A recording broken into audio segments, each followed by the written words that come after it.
இந்த சீன் தமிழுக்கே அவமானம். உடனே கட் பண்ணுங்க. ஊமை விழிகள் படத்திற்கு சென்சார் போட்ட ஆர்டர்.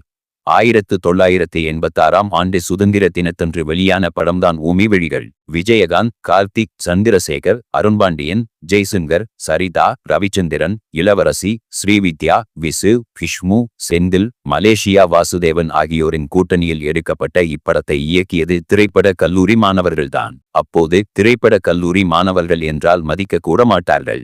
ஏளன பேச்சு ஏராளமாக வந்து விழும்.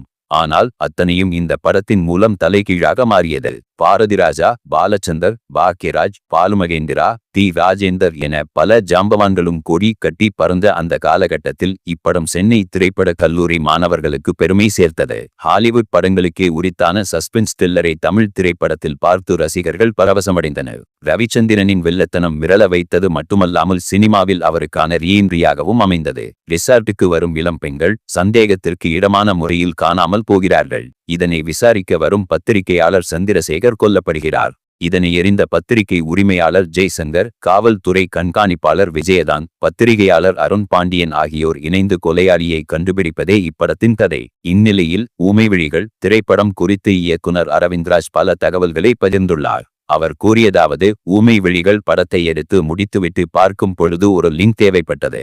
அதாவது சசிகலாவை கூட்டி வந்து மருத்துவமனையில் அனுமதித்து விடுவார்கள். சசிகலா மருத்துவமனையில் இருக்கிறார் என்பது கேப்டனுக்கு தெரியும். சந்திரசேகர் போன் செய்து சொல்லிவிடுவார். வில்லனுக்கு எப்படி தெரிந்தது? அவன் தான் ஒரு ஆள் அனுப்புவான். சசிகலாவை கொல்வதற்கு பதிலாக சந்திரசேகரை கொன்றுவிடுவான். அந்த மாதிரி ஒரு டிரார் போகும்.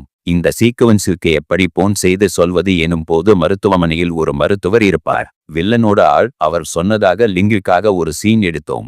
அந்த சீனை சென்சாரில் கட் செய்ய சொன்னார்கள். அதை ஏன் கட் செய்ய வேண்டும் என்று கேட்டபோது மருத்துவமனை மேஜையில் இருக்கும் பெயரில் டாக்டர் தமிழ்மணி என்று இருக்கிறது. தமிழை நீங்கள் அவமானப்படுத்துகிறீர்கள் என்று சொன்னார்கள். நான் வேறு போர்டு எதுவும் கிடைக்கவில்லை சார் என்று சொன்னால் ஒப்புக்கொள்ளவில்லை. அந்த ஒரு காட்சி போடவில்லை.